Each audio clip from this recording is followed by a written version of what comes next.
ինչքան կհավաքեք։ Տոկոսները ասել է անշնորհակալ գործ է,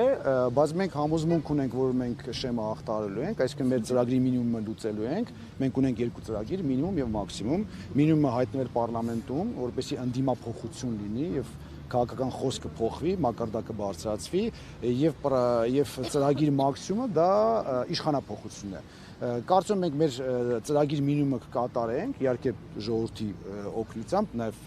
օգտվելով առիթից խնդրում եմ բոլորին, որպեսզի անպայման հունիսի 7-ին գնան ընտրության, որոշեն ում են ուզում ընտրեն, եթե չգիտեք ում ընտրեք, մեզ ընտրեք։ Պարոն Մարուքյան, ձեր ծրագրում, նախընտրական ծրագրում խոսում եք էլիտար կոռուպցիայի դեմ պայքարի մասին, կարող եք օրինակ բերել, թե այսօր Հայաստանում ովքեր են այդ էլիտար շրջանակները։ Էլիտար կոռուպցիայի, որ ծրագրում կներեք։ Ձեր էջից են վերցրել։ Լավ, հասկացա, ինձ թվաց 7 կետերից եք վերցրել դրա համար։ Էլիտար կոռուպցիան, իհարկե համեցեք։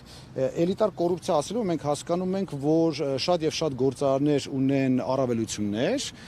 եւ մենք չենք տեսնում այն պատճառները, թե ինչու հենց այդ գործարարը ինչ որ առավելություն ունի։ Սա մենք կոչում ենք էլիտար կոռուպցիա։ Այսինքն առավելություն է տրվում ինչ որ մի գործարարի,